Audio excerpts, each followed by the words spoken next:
Río Pilcomayo, Tariquía, Represa Guapomó, Tipnis, Lago Popó. Puedo seguir, ¿no? Si ustedes quieren, seguimos. Vamos a nombrar los desastres medioambientales que se han dado en el gobierno de Evo Morales y Luis Arce. Y suena muy cínico. Hay una declaración, creo que había una declaración, después la voy a buscar.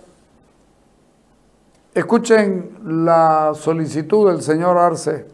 Esperemos encontrar la debida comprensión y solidaridad en la cooperación internacional, particularmente en la ayuda oficial al desarrollo. Es imperativo movilizar las diferentes fuentes e instrumentos de financiamiento y condonación de la deuda externa para los países en desarrollo cuyos recursos financieros hayan sido asignados a la producción del acceso al agua.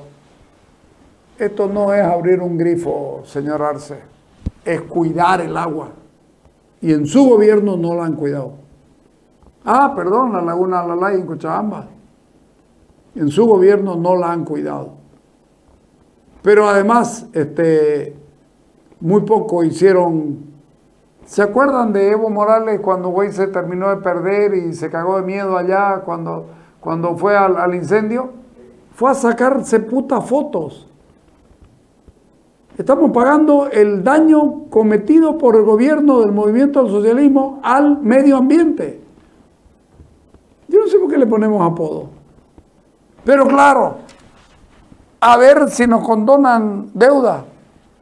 ¿Quiénes? Los organismos internacionales.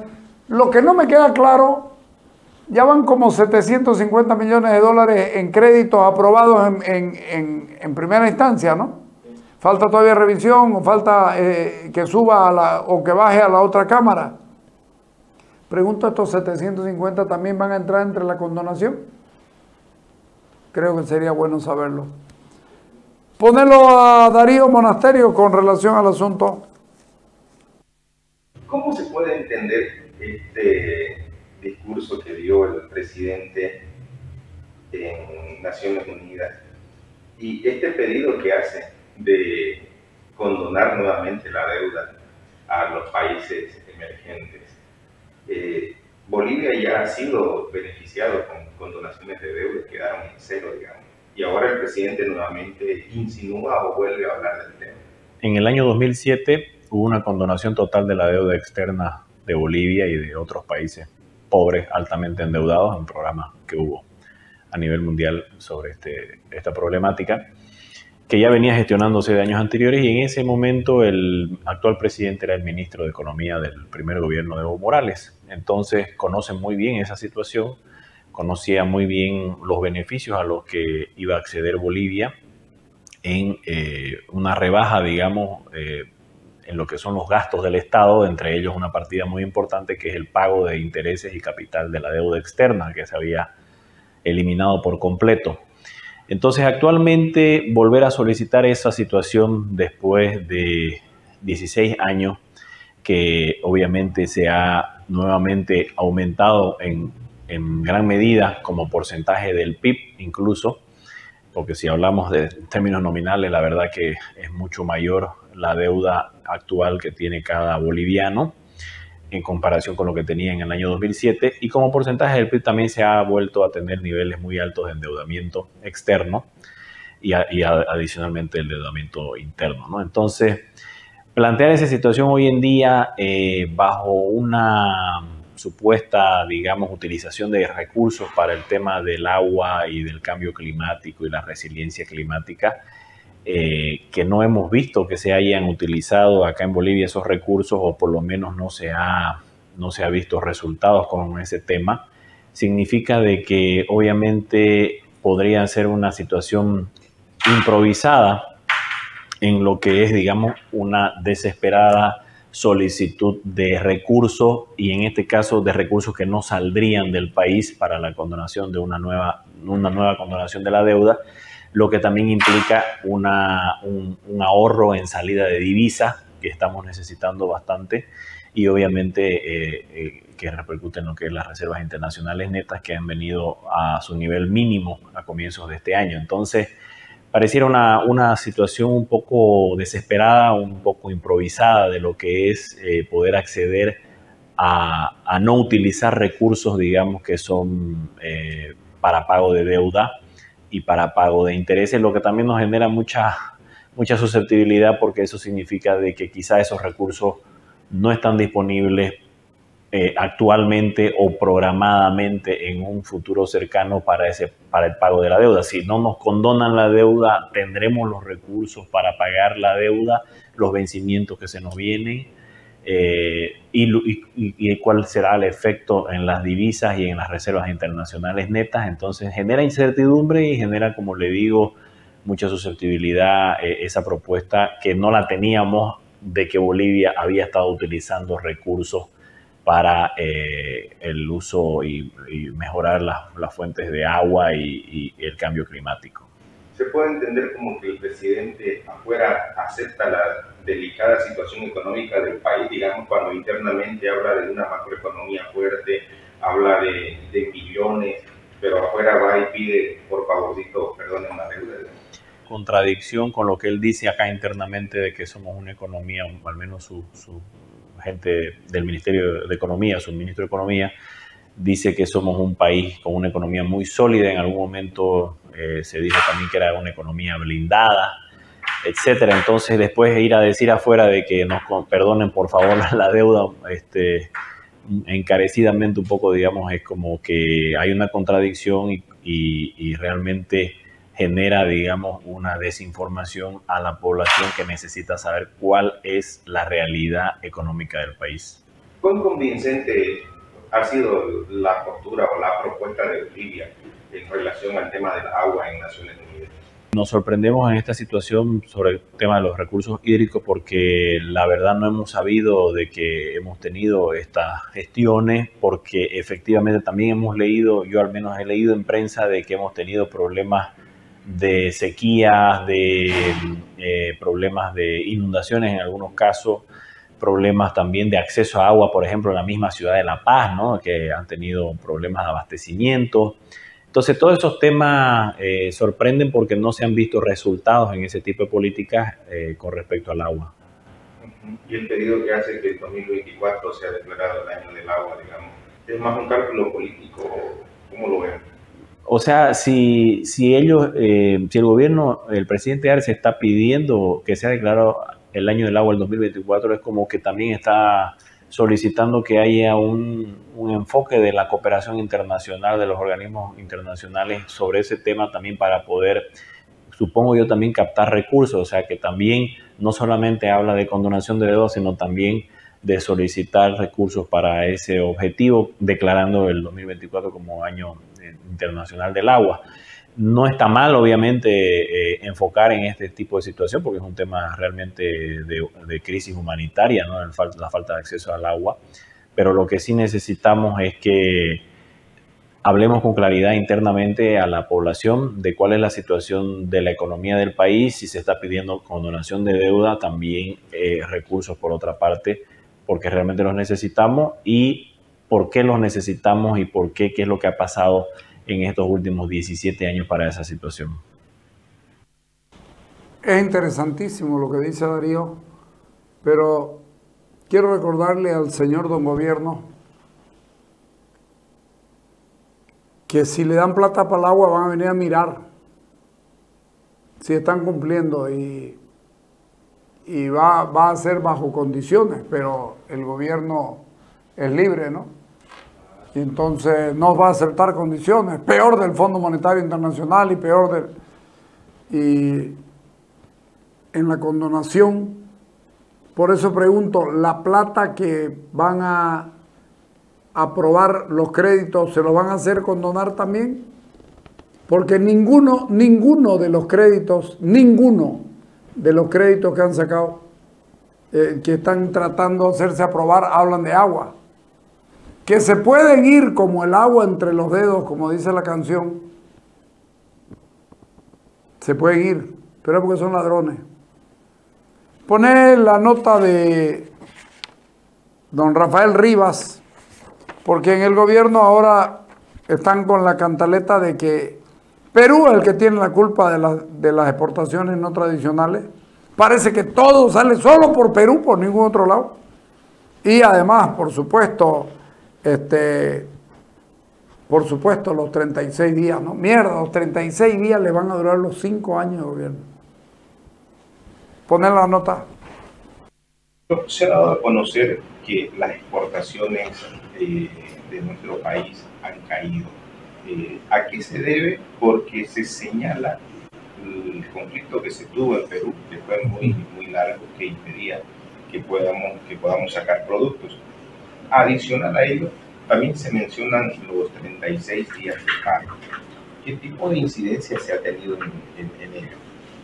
En base a la última información oficial publicada por el INE, sí se registra una caída en las exportaciones de Bolivia en valor de más o menos un 32%.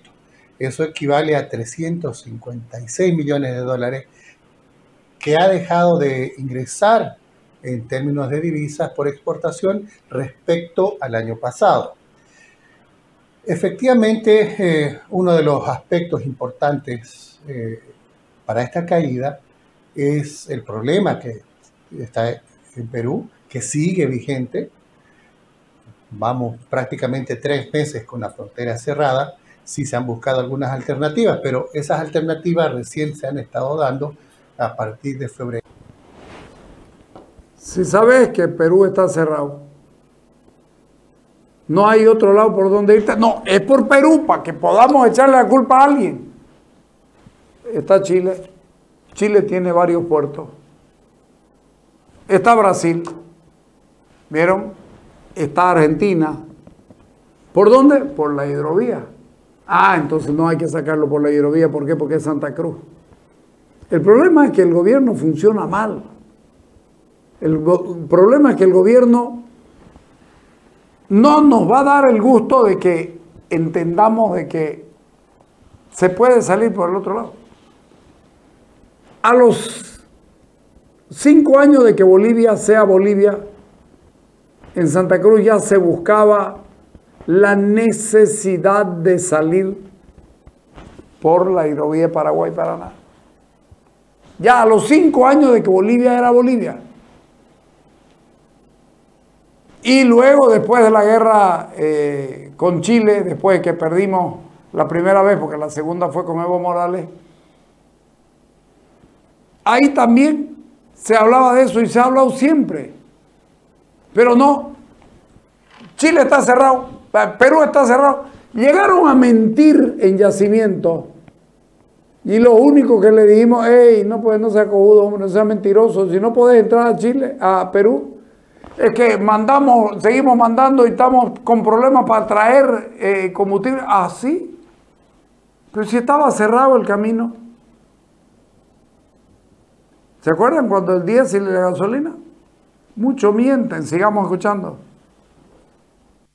Pero donde se ha buscado ingresar por territorio chileno para Perú. Perú es el segundo socio comercial de Bolivia en lo que respecta a productos no tradicionales. Y estamos hablando de productos agroindustriales principalmente. Y esos productos agroindustriales son derivados de soya, girasol y también de lo que es la caña de azúcar, que van a Perú o también son reembarcados en Perú a otros puertos. Si vemos los datos así... Si son reembarcados por Perú, podían usar Chile. Podían haber usado. Porque no hay cosa peor que no hacer una gestión económica, porque la verdadera pérdida es no poder sacarlo. Podés ganar menos, pero vas a ganar. Efectivamente, Perú es importante, pero si no salía por ahí, había que buscar otro camino. Y el gobierno se aplaza en eso. ¿Qué le vas a hacer? Bueno, si estaba él. Si lo usan pues para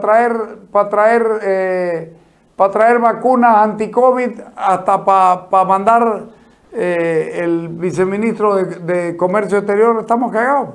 Si ya lo conocemos que fue inútil para lo uno, va a ser inútil para lo otro. Dale. Si vemos los datos así en cuanto a sectores y respondiendo a la caída, la mayor caída o el producto que mayor caída ha registrado en el mes de enero es el oro metálico, con una caída de más o menos 182 millones de dólares respecto a las ventas que se tiene el año pasado, y el destino de esa producción principalmente estaba destinado a India.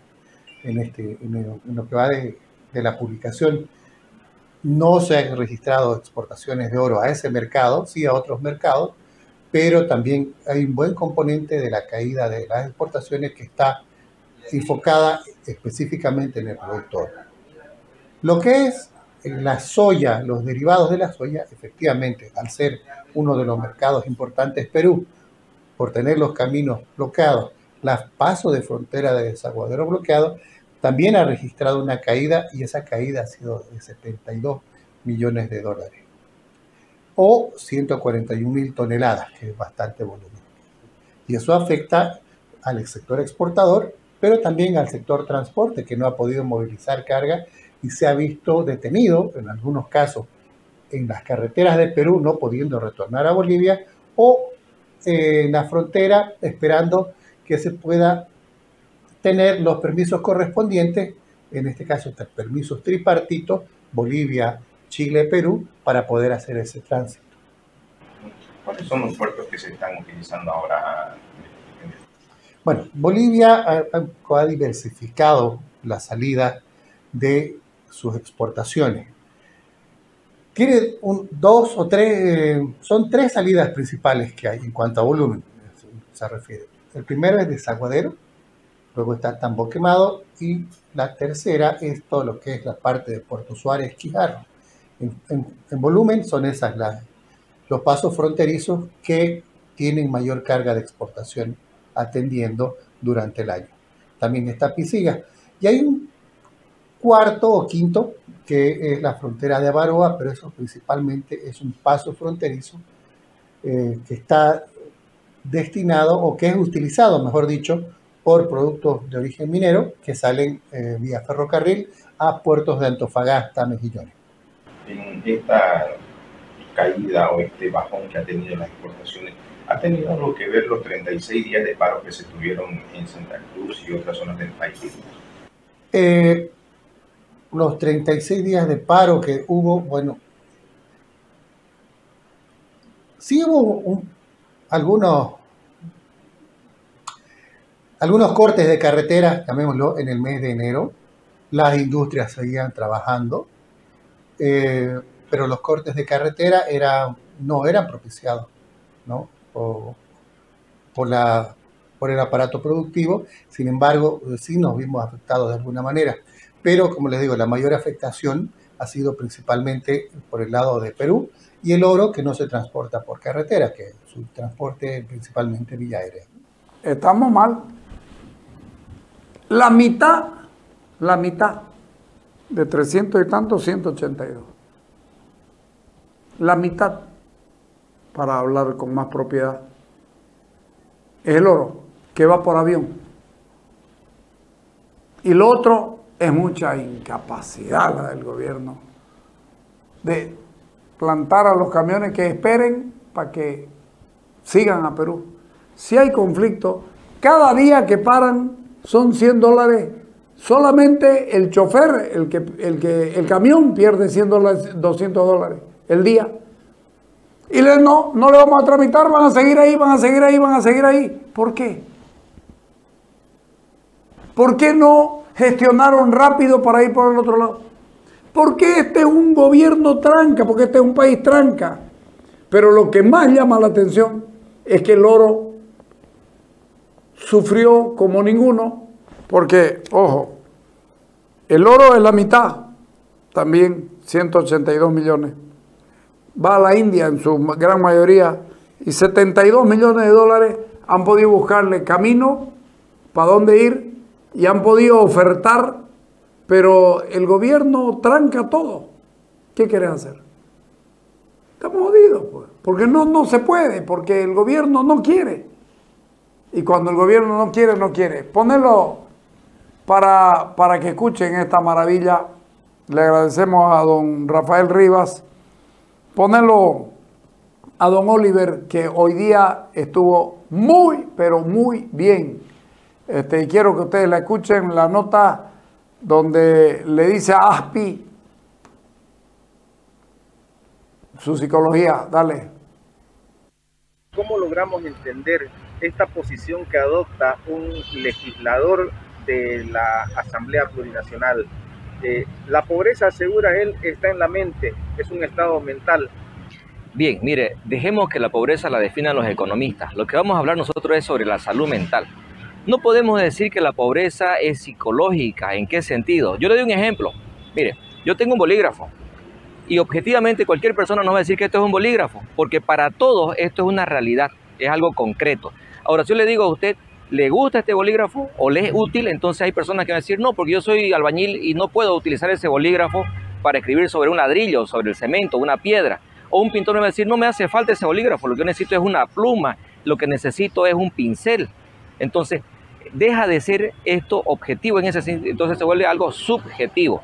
Cuando hablamos de temas psicológicos, nos vamos a ir a lo individual, a lo subjetivo, a lo que cada individuo tiene su propia experiencia, su propia forma de ver una realidad. Y la pobreza no la podemos ver todos igual, en el sentido de que a cada uno le afecta de una forma diferente.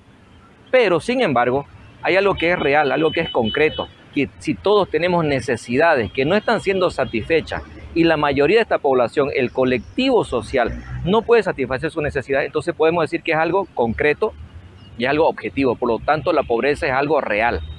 Ahora, obviamente, cuando hablamos de pobreza también tendríamos que verificar en cada estrato sociocultural, socioeconómico y cada experiencia de una persona.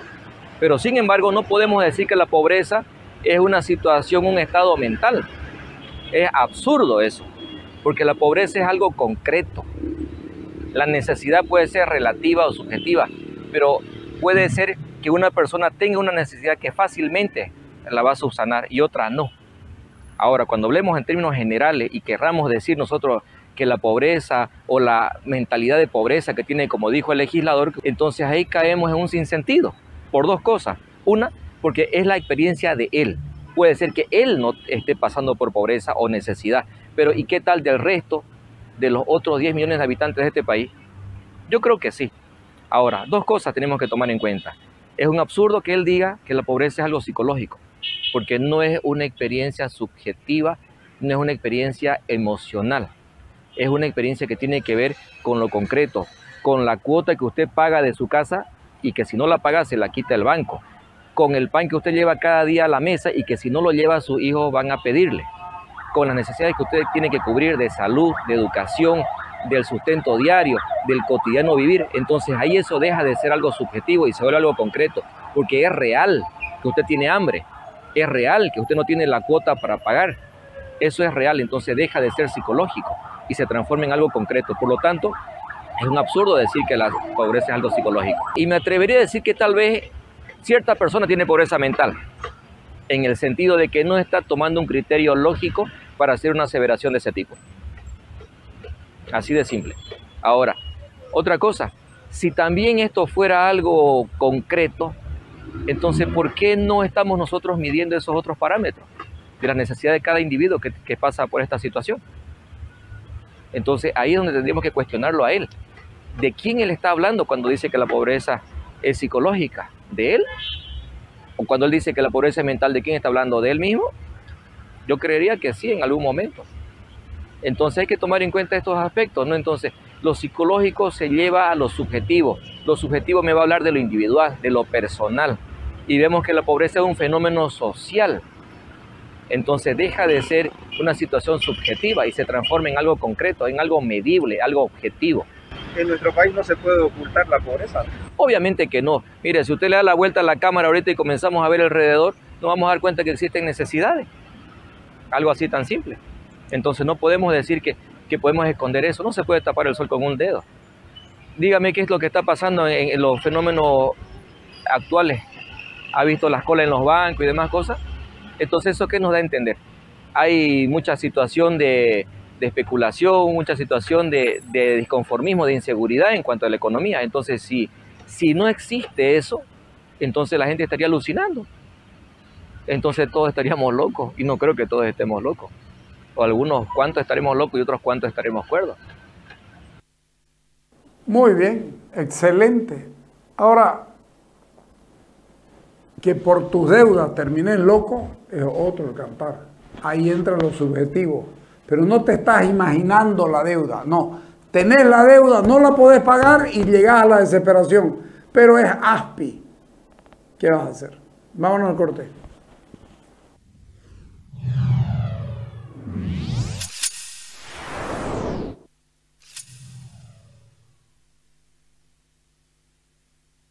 Hace más de 30 años que Chocolate se unió a la leche y formaron un clásico para nuestras vidas. ¿Quién no ha tomado un Chocolate delicioso? Es por eso que ahora lanzaron una nueva campaña, juntando dos clásicos de nuestra infancia como el rock y las series animadas. ¿Qué estás esperando para ver la nueva publicidad de Chocolate? Te va a encantar, y más si la acompañas de tu Chocolate listo para tomar a toda hora.